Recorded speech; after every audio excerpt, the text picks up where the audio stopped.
नमस्ते।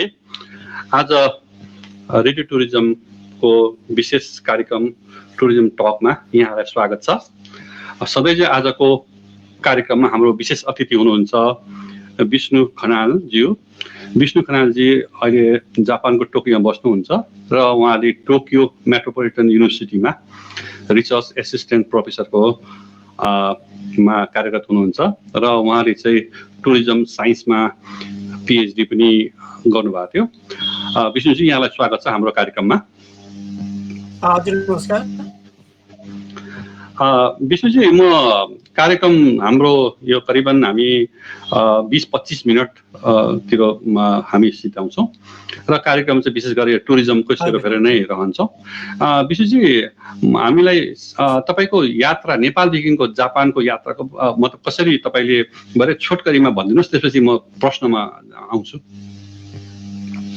हजुर, नेपालमा मेरो घर चाहिँ अर्घाखाँचीमा पर्दछ। म अध्ययनको सिलसिलामा काठमाडौँ शङ्करदेव क्याम्पसबाट बिबिएस गरिसकेपछि भाषा विद्यार्थीको रूपमा 2004 सालमा जापान आएको थिएँ।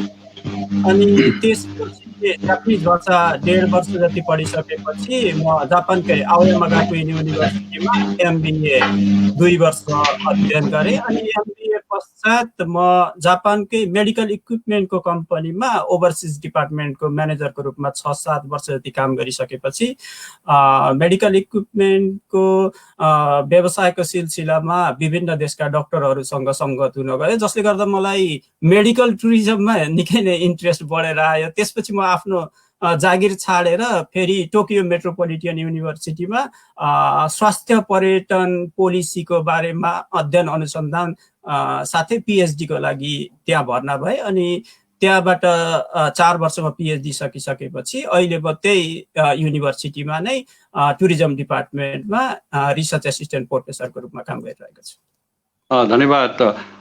अहिले अब तपाईँको कोरोनाले चाहिँ अब सारा संसारभरि नै मचाइरहेछ होइन। अब विभिन्न टुरिस्टहरू चाहिँ घुम्न जानु पाउनु भएको छैनन् एक देशदेखि अर्को देश। इन्टरनल जस्तै नेपालमा त धेरै समयसम्म इन्टरनल टुरिस्ट पनि मुभमेन्टमा पनि जानु पाएन, बल्ल सुरु भएको छ। त्यही पनि धेरै गाह्रो छ। कतिपय नगरपालिका कतिपय गाउँपालिकाहरूले चाहिँ क्वारेन्टाइन गर्नुपर्छ भनेर आइरहेछ।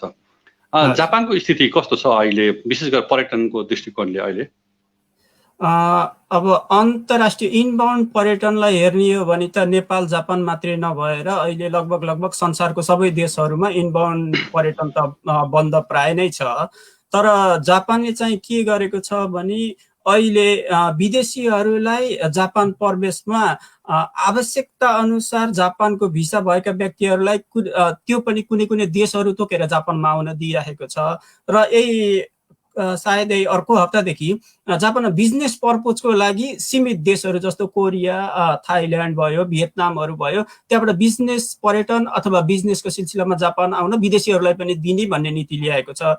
तर जापानले अहिले यो कोभिड-19 को प्रभावपछि जस्तो जापानमा त अहिलेको समयमा सायद अहिले यदि कोभिड नभइदिएको भए ओलम्पिक पनि हुने समय थियो, ओलम्पिक पनि क्यान्सल भएर अर्को वर्षलाई गयो।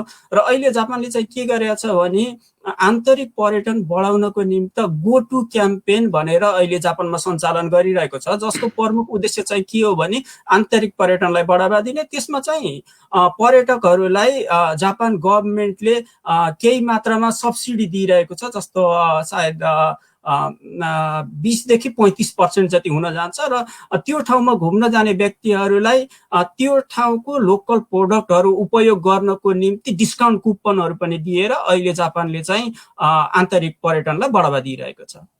जस्तै अब जापानले त धेरै अगाडि काम गरेछ। हामी कहाँ पनि अब डोमेस्टिक टुरिज्म अथवा आन्तरिक पर्यटनको चाहिँ कुराहरू गरिरहेछन् विभिन्न सरकारी तहमा, गैर सरकारी तहमा इन्स्टिट्युसन। तर यो चाहिँ अब अहिले हाम्रो नेपालमा अहिले हामी यहाँ बसेर हेर्दा नारामा मात्रै सीमित जस्तो लाग्छ। अब म जुन कम्पनीमा आबद्ध छु, एक्सेल ट्रिप भन्ने एउटा नेपाल भन्ने कम्पनी छ, यो चाहिँ हाम्रो ओटिए हो। तर हाम्रो कम्पनी पनि डोमेस्टिक उहरू चाहिँ यो टुरिज्मको चाहिँ प्याकेजहरू फ्लोट गरिरहेको छौँ विभिन्न होटेलसँग मिलेर। तर अब भने जस्तो आकर्षक प्याकेजहरू पनि आएन र टुरिस्ट मुभमेन्ट पनि देखेको छैन। तपाईँको एउटा विचारमा यो हाम्रो नेपालमा अन्तर्राष्ट्रिय यो डोमेस्टिक टुरिस्टलाई चलायमान गर्नलाई चाहिँ अब विभिन्न क्षेत्रले के गर्दा हुन्छ तपाईको अब अनुभव एउटा प्राध्यापकको अनुभवले कसरी हेर्नुहुन्छ के गर्दा ठिक होला जस्तो लाग्छ? एउटा कुरा के छ भने शरदजी, जस्तो तपाईलाई पनि थाहा भएको कुरा हो, हाम्रो नेपालको पर्यटन प्रवर्धन चाहिँ आन्तरिक पर्यटन भन्दा पहिला अन्तर्राष्ट्रिय पर्यटनको सुरुवात भइसकेपछि मात्रै अहिलेका केही वर्षमा आएर मात्रै हाम्रो नेपालमा आन्तरिक पर्यटनको बहस सुरु भएको हो।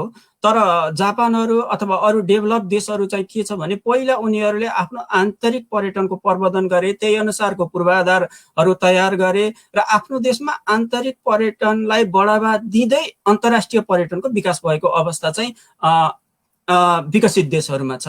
अब अहिले हाम्रो नेपालमा चाहिँ के छ भने अहिलेसम्म हामीले पर्यटक भन्दा बित्तिकै विदेशी भन्ने जुन कन्सेप्ट थियो र अहिले कोभिडले गर्दा जब नेपालको पर्यटन ठप्प प्राय भयो, अब हामी अहिले के छ भने हामी एक्कासी चाहिँ आन्तरिक पर्यटनलाई चलायमान गराउँ भन्ने अवस्थामा छौँ। तर के भइसकेको छ भने अझै जस्तो अहिले केही दिन अघि भर्खरै पनि हजुरले भन्नुभयो, तपाईहरूले पनि अहिले आन्तरिक पर्यटनका प्याकेजहरू ल्याउनु भएको छ भनेर भन्नुभयो। तर के छ भने अहिलेसम्म नेपालमा नेपाली पर्यटकहरूलाई टार्गेट गरेर आन्तरिक पर्यटनका प्याकेजहरू अक्कल झुक्कलदेखि बाहेक देखिएका थिएनन्। अनि हाम्रो नेपाली पर्यटकहरू चाहिँ के थियो भने नेपालमा भएका ट्राभल एजेन्सी अथवा पर्यटनसँग सम्बन्धित संस्थाहरूलाई नेपाल घुम्न जाने भन्ने हाम्रो त्यस्तो प्रचलन त्यति देखिएको थिएन, जसले गर्दा अहिले यो अप्ठ्यारो स्थितिमा पनि के छ भने नेपालमा आन्तरिक पर्यटन नभएकै चाहिँ होइन। किनकि जस्तो के हुन्छ भने अब यो आन्तरिक पर्यटनमा पनि हामीले मास आन्तरिक पर्यटनलाई बढावा दिने हो कि माइक्रोलाई दिने हो। जस्तो अब के हुन्छ भने त हामी काठमाडौँमा बस्ने मान्छेहरू पनि लकडाउनकै अवस्थामा पनि काठमाडौँमा भएका पर्यटकीय स्थलहरूमा मान्छेहरू घुमिरहेका थिए र काठमाडौँदेखि बाहिरका जिल्लाहरूमा पनि माइक्रोमा चाहिँ मान्छेहरू घुमिरहेको छ। तर यसलाई चाहिँ हामीले एज अ प्रोडक्टको रूपमा ल्याउनु छ भने के हुन्छ भने अब अहिले के देखिएको छ भने निजी क्षेत्र चाहिँ आन्तरिक पर्यटनलाई बढावा दिने भनेर प्याकेजहरू ल्याइरहेको छ भने सरकारी पक्षसँगको समन्वय चाहिँ त्यति राम्रोसँग देखिँदैन। किनकि जस्तो के छ भने सरकारी पक्षले केही समय पहिलाको सायद बजेटमै घोषणा गरेको थियो देश दर्शन भनेर सरकारी कर्मचारीहरूलाई केही सब्सिडीहरू दिएर देश घुमाउने भन्ने जुन एउटा क्याम्पेन निकालेको थियो। यो कहाँ पुगिरहेको छ भन्ने राम्रोसँग बजारमा चाहिँ देखिएको छैन। तर अब यदि सरकारी पक्षले सरकारी कर्मचारी घुमाउने प्याकेज ल्याउँछ भने जस्तो मैले केही दिन पहिला पनि लेखेको थिएँ, जस्तो हाम्रो नेपालमा चाहिँ अहिलेसम्म के थियो भने ठुला ठुला बिजनेस अर्गनाइजेसनहरूले इन्सेन्टिभ ट्राभलको रूपमा नेपालीहरूलाई विदेश घुमाउन पठाउँथ्यो भने यो अवस्थामा हामीले अब के छ भने कोभिडको प्रकोप छ नेपालमा अहिले पनि आज मात्रैको पनि डेटा हेर्न लाग्यो भने लगभग 1 लाखको हाराहारीमा पुगिसकेको छ। यस्तो बेलामा आन्तरिक पर्यटन सहज होला त भन्ने एउटा प्रश्न त आउन सक्छ। तर के हुन्छ भने सबै ठाउँहरू असुरक्षित छैनन्। नेपालभरि नगरेर यदि सुरक्षित ठाउँबाट हामीले गर्न सुरु गर्यौं भने सायद केही समयमा यसले गति लिन्छ कि जस्तो चाहिँ मलाई लाग्दछ। तपाईँ सही भन्नुभयो। अब अघि तपाईँले भन्नुभएको छ नि जस्तो सरकारले नीतिमा चाहिँ निकाल्यो, तर मलाई थाहा पाएसम्म बजेटमा चाहिँ बजेट राखिएन क्या। नीति चाहिँ निस्क्यो आन्तरिक देश दर्शन पर्यटन गर्ने भनेर, यहाँ देश दर्शन भनेर कार्यक्रम पनि निकालिरहेछ। तर तपाईँले अघि भन्नुभएको छ ठ्याक्कै प्रोडक्ट यहाँ गएर यो गर्ने भन्ने खालको चाहिँ होइन। जस्तै अब राष्ट्रिय ब्याङ्कको तथ्याङ्कले के भन्छ भन्दा नेपालीहरू बाहिर जाँदा धेरै डलर खर्च भइरहेछ, विदेशीले डलर भित्राउने भन्दा बाहिर जाने डलर छ। अब त्यो डलर त अब केही भनौँ न महिना अथवा वर्ष दिनसम्म त रोकेला, त्यसलाई चलायमान ल्याउनुपर्छ भन्ने अब सरकारको पनि स्पष्ट नीति चाहिँ अहिलेसम्म पनि देखेको छैनन्। यो चाहिँ अब नारामा मात्रै सीमित हामीले पनि अनुभव गरिरहेछौँ। सायद सरकारले होमवर्क त गरिरह होला, कुनै दिन त्यो होमवर्क पनि आउला। म अर्को प्रश्नमा जाउँ है। जस्तै तपाईँको अलिकति विज्ञता हेर्दा तपाईँसँग मेरो अब इन्फर्मल कुरा हुँदा तपाईँले चाहिँ अब जस्तै अब स्पोर्ट्स टुरिज्मलाई पनि धेरै अगाडि एउटा पढाइरहनु भएको छ अरे, र यसमा चाहिँ तपाईँले जस्तै म पनि संलग्न भएको तेन्जिङ हिलरी एभरेस्ट म्याराथन 2003मा म त्यसको चाहिँ इभेन्ट डाइरेक्टर भएर काम गरेको थिएँ। र त्यसले चाहिँ अहिले नेपालको चाहिँ एउटा मात्र प्रोडक्ट हो जसले चाहिँ निरन्तरता 17-18 वर्ष, अब यो कोभिडले गर्दा मात्रै बन्नु सकेन। अब नेपालमा तपाईँले कस्तो देख्नुहुन्छ प्रोस्पेक्ट स्पोर्ट्स टुरिज्मको? जस्तो के छ भने यो स्पोर्ट्स टुरिज्ममा चाहिँ मैले हेर्दा लगभग मैले 4 प्रकारका गतिविधिहरूलाई देख्दछु। एउटा त के हुन्छ भने ठुला ठुला स्पोर्ट्स इभेन्टहरूमा भाग लिएर त्यहाँ गएर अब घुम्ने खेल हेर्ने एउटा भयो। अनि अर्को चाहिँ के हुन्छ भने ठुला ठुला स्टेडियमहरू जुन मा भिजिट गर्ने अर्को एक प्रकारको पर्यटन भयो भने एउटा चाहिँ के हुन्छ भने प्रसिद्ध खेलाडीहरू जहाँ जान्छन् उनीहरू सँगसँगै उनीहरूलाई मन पराउने उनीहरूका प्रशंसकहरू गएर भ्रमणसँगै खेलको आनन्द लिने अर्को भयो।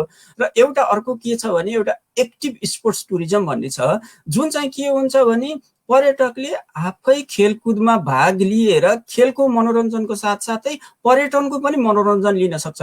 मैले नेपालमा चाहिँ यो चौथो प्रकारको जुन एक्टिभ छ जुन हामीसँग एडभेन्चर टुरिज्म भनेर धेरै मात्रामा भन्ने गरिन्छ तर एडभेन्चर टुरिज्मका धेरै जसो गतिविधिहरू चाहिँ यो एक्टिभ टुरिज्म अन्तर्गत पर्दछन्। जस्तो हाम्रो नेपालमा अब पोखरामा भनौँ प्याराग्लाइडिङहरू भयो, स्काई डाइभिङहरू भयो, बन्जी जम्पिङहरू भयो। अब हाम्रो नेपालमा खोलानालाहरू धेरै छन्, हाम्रो ऱ्याफ्टिङहरू भयो। अब यस्ता कुराहरूलाई एक्टिभ टुरिज्मको रूपमा प्रवर्धन गर्न सकिन्छ भने अर्को चाहिँ एउटा के छ भने नेपालमा चाहिँ हाम्रो एउटा एभरेस्ट म्याराथन भन्ने जुन तपाईँसँग कुरा हुँदा तपाईँहरूको ग्रुपले सञ्चालन गरेको भन्ने मैले सुनेको थिएँ। जुन के छ भने यसलाई हामीले प्रवर्धन गर्न सकियो भने त यो भनेको के हुन्छ भने संसारमा एउटा लाइफ टाइम एक्सपिरियन्सको रूपमा नै आउँछ। जुन एभरेस्टमा गएर एभरेस्ट जानलाई ट्रेकिङ जानु पर्यो, ट्रेकिङको साथसाथमा त्यहाँ गएर म्याराथनमा भाग लिन पाइने भयो भने यो त के भयो भने एउटा 2-in-1 प्याकेज भयो। यसले गर्दा के हुन्छ जस्तो अब अर्को एउटा छ लुम्बिनी म्याराथन भयो, अर्को काठमाडौँ म्याराथनहरू भयो। यस्तो यस्तो प्रोडक्टहरू हामीले डेभलप गर्दै गयौँ भने हामीले चाहिँ के हुन्छ भने ठुलो ठुलो गेमहरू गरेर नेपालले धेरै पर्यटक भित्राउँछु भन्नुभन्दा पनि एक्टिभ स्पोर्ट्स टाइपको गेमहरूमा पर्यटकहरूलाई भित्रायो भने यसमा के हुन्छ उनीहरूको लेन्थ अफ स्टे हुन्छ र उनीहरूले गर्ने दैनिक खर्च दरहरू पनि बढ्न जान्छ र जसले गर्दा नेपालमा मैले चाहिँ यो खेलकुद पर्यटनको पनि सम्भावना धेरै देखेको छु। अब अर्को भन्नुहुन्छ भने अहिले संसारभर योगा बुम छ। जस्तो नेपालमा त योगालाई चाहिँ खेल अन्तर्गत त्यति लिइँदैन तर विकसित देशहरूमा अहिले जस्तो अब इन्डोनेसियाहरू भयो, थाइल्यान्डहरू जस्तो भयो, यस्तो देशहरूले चाहिँ योगा रिट्रिटलाई पनि स्पोर्ट्स टुरिज्मको माध्यमबाट प्रवर्धन गरिरहेका छन्। हामी जस्तो नेपाल इन्डिया चाहिँ के हामी योगाको ओरिजिन हौ भन्छौँ तर मैले बाहिरबाट देख्दा सबैभन्दा बढी यदि योगामा फाइदा कसैले लिइरहेको छ भने इन्डोनेसियाको बालीहरूमा उनीहरूले चाहिँ योगालाई प्रयोग गरेर खेल पर्यटनको राम्रो प्रवर्धन गरेको देखिन्छ। यो के रहेछ भन्दा तपाईँले अघि उठाएको लुम्बिनी म्याराथन पनि हामीले नै सुरु गरे, हाम्रै ग्रुपले सुरु गरे हो र यसलाई चाहिँ हामीले चाहिँ स्पिरिचुअल म्याराथन भनेर हामीले प्रोजेक्सन गरेको थियो होइन। सधैँ वर्ष यो वर्ष चाहिँ हामीले गर्न सकेनौँ यही कोभिडले गर्दा। अब हामीले यस्तै अर्को के गरेका छौँ भने हामीले यो Newa civilization to Buddhist civilization भनेर काठमाडौँबाट चाहिँ माउन्टेन बाइकिङ गर्दै पनि त्यहाँ लानेको छौँ। यो हाम्रो दुईवटा प्रोडक्ट हो। हाम्रो यो ग्रुप जुन ग्रुपले हामीले टुरिज्म चलाइरहेछौँ हामीले यो लुम्बिनी म्याराथन, एभरेस्ट म्याराथन र यो माउन्टेन बाइकिङ पनि चलाइरहेछौँ। अघि तपाईँले उठाउनु भएको कुरामा म के भन्छ एकपल्ट म नेपाल पर्यटन बोर्डमा आबद्ध थिएँ धेरै वर्षसम्म, 16-17 वर्षसम्म। अनि हामी नेपाल टुरिज्म बोर्डबाट हामीले तपाईँले भनेको लाइनमा स्पिरिचुअल टुरिज्म प्रवर्धन गर्नुपर्छ भनेर मैले लिड लिएर काम गरेँ। मैले नेपाल काठमाडौँभरिको यस्तो योगा तपाईँले भनेपछि योगा बनाउने सरहरूलाई उहाँको योगा ग्रुपहरूलाई बोलाएर हाम्रो कार्यक्रम गऱ्यौँ। तर उहाँले के भन्नु भन्दा यो योगाको कपिराइट चाहिँ अमेरिकाको एउटा युनिभर्सिटीले ल्याएको छ अरे। अनि उहाँले यो योगा सिकाउँदा तिमीसँग त्यो युनिभर्सिटीको सर्टिफाइड हो कि होइन अनि मात्रै योगा सिक्छु भनेर भन्यो अरे। भनेपछि अब यो भनौँ न त तपाईँले त्यो विदेशीलाई आकर्षित गर्न पनि सायद इन्डोनेसियामा होला, तपाईँले बालीमा होला अथवा थाइल्यान्डमा होला। नेपालमा चाहिँ त्यो अमेरिकन युनिभर्सिटीबाट ट्रेन भएर आएका योगा टिचरहरू सायदै छैन होला। त्यो पक्षले गर्दा पनि हामीलाई अब यो कपिराइटको अथवा यो उसको प्रब्लम पनि गरिरहेको छ। अब तपाईँले भनौँ न अब हामी कहाँ चाहिँ अघि तपाईँले भन्नुभएको जस्तै अब वेलनेस जुन एरिया तपाईँले पनि गर्नुहुन्छ यो वेलनेस टुरिज्म स्पेसल टुरिज्मको पनि ठुलो यहाँ सम्भावना छ। यो बारेमा यसो केही भनिदिनुहोस् न। हजुर यो कस्तो छ भने म थोरै यो योगाको बारेमा बोल्न चाहेँ। जस्तो यो योगामा के छ भने अमेरिकाको योगा एलायन्सले इन्स्ट्रक्टरको लाइसेन्सहरू दिने गर्दछ जसमा 200 घण्टाको प्रशिक्षण लिनुपर्ने हुन्छ जुन प्रशिक्षण अहिले हाम्रो नेपालबाट पनि दिने गरिएको छ। नेपालमा लगभग 3-4 वटा इन्स्टिट्युटहरूले दिने गरेका छन्।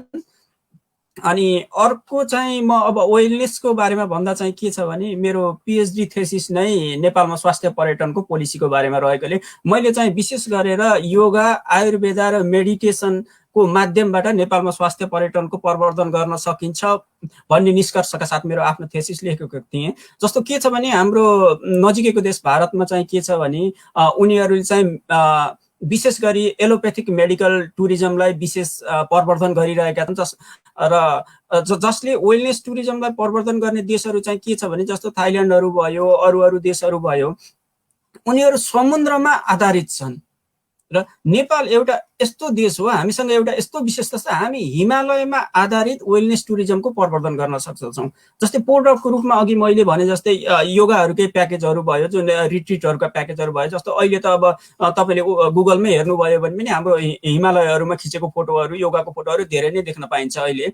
जस्तो विदेशीहरूको माझमा पनि लोकप्रिय छ। तर हाम्रो एउटा मात्रै समस्या चाहिँ के छ भने हाम्रो नेपालमा हामीसँग प्रोडक्ट चाहिँ नभएको होइन, तर हामी मार्केटिङमा चाहिँ निकै नै कमजोर छौँ। अन्तर्राष्ट्रिय बजारमा चाहिँ नेपालको मार्केटिङ चाहिँ निकै नै कमजोर छ। किनकि म जापानमै बसेर पनि मैले केही वर्षका जाटा एक्सपो, जापानमा हुने एउटा ट्राभल मार्ट छ, त्यसमा चाहिँ नेपालबाट लगभग म अहिले लगातार 5 वर्ष हेरिरहेको छु। यो वर्ष चाहिँ ओकिनावामा हुँदै थियो, तर कोभिडको कारणले चाहिँ उनीहरूले चाहिँ फेस टु फेस भन्दा पनि अनलाइनको माध्यमबाट र हाइब्रिडको माध्यमबाट गर्ने भनेर लागिरहेका छन्। यसमा चाहिँ के हुन्छ भने नेपालबाट आउने कम्पनीहरू अथवा नेपाल टुरिज्म बोर्ड नै भन्नुहोस्, जापानमा हामी कुन प्रोडक्टको प्रवर्धन गर्ने भन्ने कुरामा नै हामी कन्फ्युज छौँ।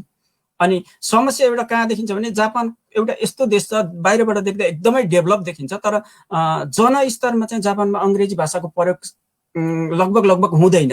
किनकि प्रोफेसनल मान्छेहरूले अङ्ग्रेजी भाषा बुझ्छन्, उनीहरू प्रयोग गर्छन्, त्यो छुट्टै कुरा हो। तर यदि हामीले मास टुरिज्म टार्गेट गर्ने हो भने जापानसम्म आउँदा कम्तीमा हामीले जापानिज भाषामा लेखेका पर्यटन सामग्री अथवा पर्यटन प्रवर्धन सामग्रीहरू बोकेर आउनुपर्नेमा हामी जापानमा अझै पनि हामी अङ्ग्रेजीमा बोकेर आइरहेका हुन्छौँ। अथवा सामान्य रूपमै भन्ने हो भने हामीले उत्पादन गर्ने पर्यटन प्रवर्धन सामग्रीहरू चाहिँ कुनै निश्चित क्षेत्रलाई तोकेर नभएर समग्रमा नै विश्वलाई नै एउटै चिज बोकेर जाने भन्ने छ। तर अहिलेको पर्यटन बजारमा चाहिँ यो त्यति सहज हुन्छ जस्तो मलाई लाग्दैन, किनकि विभिन्न मान्छेहरूका विभिन्न रुचिहरू हुन्छन्, विभिन्न क्षेत्रका विभिन्न रुचिहरू हुन्छन्। त्यसैले पर्यटकको रुचिलाई पत्ता लगाएर त्यो ठाउँका अथवा त्यो देशका पर्यटकहरूले कस्तो पर्यटन प्रोडक्टहरू खोज्दछन्, त्यस्तो पर्यटन प्रोडक्टहरू त्यो ठाउँमा बोकेर गयो भने हामीले विदेशको पर्यटकहरूसँग पनि जोड्न सक्दछौँ जस्तो मलाई लाग्दछ। विशेष अघि तपाईँले भन्नुभयो नि जस्तै जस्तो वेलनेसको कुराहरू, त्यो जापानिजहरू त्यो जस्तै योगाहरू यस्ता कुराहरूमा नेपाल आउन कतिको सम्भावना छ? उहाँहरू नेपालमा यो प्रोडक्टको कन्ज्युम गर्न आउनु? जस्तो यो वेलनेसमा हाम्रो योगा आयुर्वेदमा जापानमा एकदमै ठुलो मार्केट छ।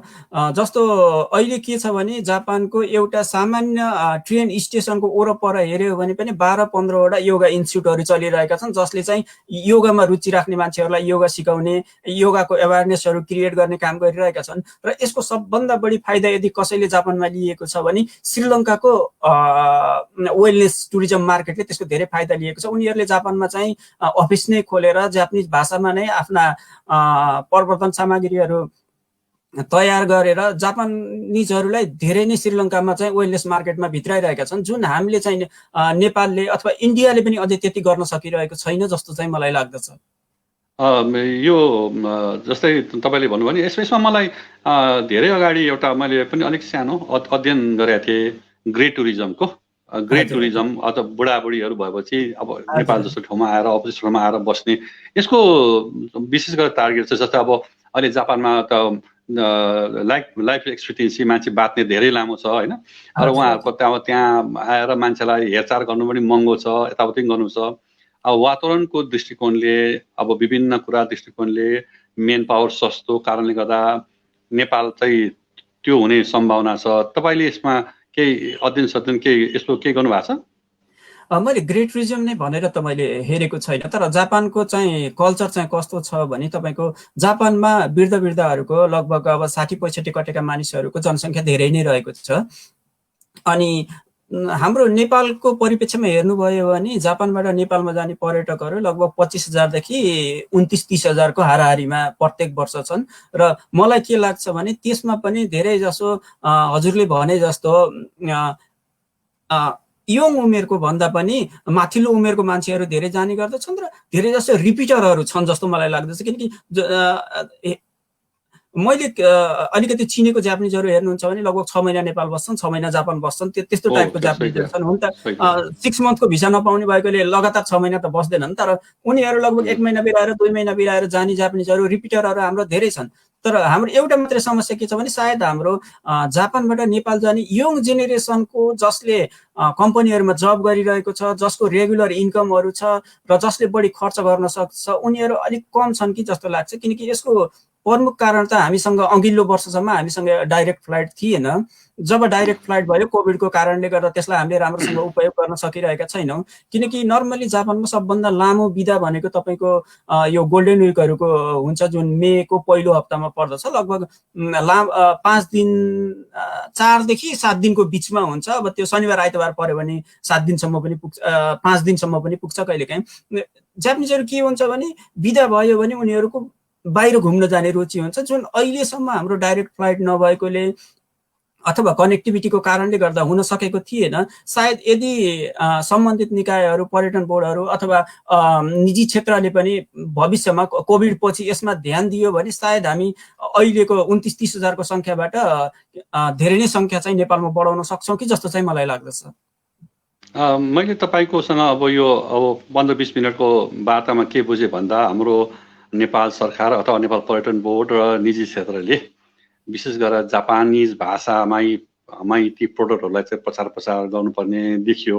एक दोस्रो त सकेसम्म आफ्नै अफिस पनि त्यहाँ जापानमा राखेर त्यसको चाहिँ स्ट्रङली मार्केटिङ गर्न देखियो र जापानका टेलिभिजन पत्र पत्रिकालाई पनि नेपालमा इन्भाइट गरेर यही प्रोडक्ट तपाईँले भनेकै प्रोडक्टहरूलाई फोकस गरेर प्रचार पनि गर्नुपर्ने देखियो। यी आदि कुराहरू चाहिँ मैले देखेँ। अब अन्तमा तपाईँले केही भन्न चाहनुहुन्छ हाम्रो दर्शकबिनलाई? विशेष गरेर तपाईँ अब जापानमा लामो अनुभव भएर हाम्रो पर्यटनलाई अब चलायमान गर्नलाई अब के चाहिँ गर्दा ठिक होला आगामी दिनको जस्तो लाग्छ? हजुर, सामान्य रूपमा भन्दा जस्तो जापानमा सरकारी निकायले गर्दै नगरेको चाहिँ होइन। किनकि पर्यटन बोर्डले पनि गएको 1-2 वर्ष पहिलादेखि जापानिज भाषामा वेबसाइट बनाएर आफ्नो काम चाहिँ सुचारू गरिरहेको छ।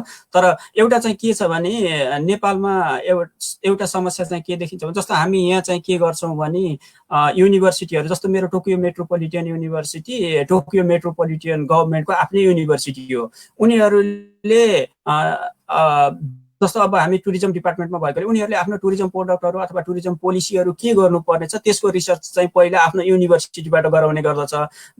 चाहिँ हामी निजी क्षेत्रसँग पनि मिलेर सरकारी पक्षसँग पनि मिलेर गर्ने गर्दछौँ। तर नेपालमा एउटा समस्या चाहिँ के देखेको छ भने हाम्रो नेपालको पर्यटनमा चाहिँ निजी क्षेत्र धेरै नै पुरानो, सरकारी क्षेत्र भन्दा पनि निजी क्षेत्रका संस्थाहरू हाम्रो धेरै पहिलादेखि आएको। तर समस्या चाहिँ के छ भने हाम्रो स्टेक होल्डरहरूको बिचमा चाहिँ समन्वयको अलिकति कमी हो कि जस्तो चाहिँ मैले देखिरहेको छु। यदि निजी क्षेत्र, सरकारी क्षेत्र यदि कुनै पनि प्रोडक्टहरू डेभलप गर्दा अथवा नयाँ पोलिसी बनाउँदा उनीहरू सँगै मिलेर एकाडेमिक क्षेत्रलाई पनि साथसाथमा लिएर गयो भने के हुन्थ्यो भने यो चाहिँ अलिकति दिगो हुन्थ्यो कि जस्तो चाहिँ मैले अहिले आफूले जुन अब आफ्नो युनिभर्सिटीमा गरिरहेको कुराहरू देख्दा र यो हाम्रो देशमा चाहिँ यो चाहिँ अलिकति कमजोरी हो कि जस्तो लाग्छ। तर हुन त सायद अब विभिन्न समस्याहरू पनि हुन सक्छन् जसले गर्दा समन्वयमा कमी पनि हुन सक्दछ भन्ने चाहिँ मलाई लाग्दछ। तर अब चाहिँ के छ भने हाम्रो कोभिडको कारणले मात्रै हामीलाई चाहिँ आन्तरिक पर्यटन चाहिँ हुनुपर्छ, आन्तरिक पर्यटनको प्रवर्धन गर्नुपर्छ भन्ने यो हाम्रो जुन सोचाइ छ यो सोचाइलाई परिवर्तन गरेर यदि हामीले कुनै पनि पर्यटन प्रोडक्टहरू अथवा पर्यटकीय गन्तव्यहरू चाहिँ डोमेस्टिक टुरिज्मको आधारमा म्यानेज गर्न सक्यौँ अथवा व्यवस्थापन गर्न सक्यौँ र त्यसमा चाहिँ हाम्रो स्थानीय मान्छेहरूलाई पनि जागरुक बनाएर आफ्ना ठाउँका क्षेत्रहरूको संरक्षण गर्न लगायौँ भने के हुन्छ भने हामीले आफ्नो लागि गरेको संरक्षण हामीले विदेशसम्म पुर्याउन सक्छौँ। विदेशीहरू आएपछि उनीहरूलाई टार्गेट गरेर गरेको संरक्षण भन्दा पनि अथवा बनाउने पूर्वाधारहरू भन्दा पनि हामीले पहिला आफूलाई नै टार्गेट गरेर बनायौँ भने सायद यो चाहिँ सबैलाई सहज हुन्छ कि जस्तो मलाई लाग्दछ। विष्णुजी हामीलाई यतिका समय दिनुभयो। धेरै धेरै धन्यवाद। तर तपाईँको कुराहरू पनि सम्बन्धित निकायले सुन्नेछ होला। हाम्रो पर्यटनमा जुन समन्वयको अभाव छ, कोअर्डिनेसनको अभाव छ, विभिन्न यस्ता नाथम छ होइन। अब नाथमलाई पनि युनिभर्सिटी बनाउने भन्ने कुराहरू चलिरहेछ, जसले चाहिँ यो विषयमा। र अब विभिन्न युनिभर्सिटीमा पनि अहिले पढाइ त भइरहेछ टुरिज्म, तर त्यही टुरिज्मको पढाइ यहाँ हामी पनि के अनुभव गरिरहेछौँ भने पढाइ एकतिर छ, अब व्यवसाय एकतिर छ, अब सरकारको नीति एकतिर छ। त्यसले गर्दा यी 3 क्षेत्रलाई पनि समन्वय गरेर जानुपर्ने देखिन्छ। र आजको यस कार्यक्रमलाई म बिट मार्न चाहन्छु। विष्णुजीले हामीलाई अमूल्य समय दिनुभएको धेरै धेरै धन्यवाद। हामीलाई सुझाव दिनुभयो। हामी आगामी दिनमा पनि यहाँसँग हामी जोडिनेछौँ। मलाई यहाँ प्राविधिक रूपमा सहयोग गर्नुहुने यो station manager, digital station manager Salina श्रीलाई पनि धेरै धेरै धन्यवाद दिँदै आजको कार्यक्रम म यहीँ बिट मार्न चाहन्छु। धन्यवाद। हजुर नमस्कार, धन्यवाद।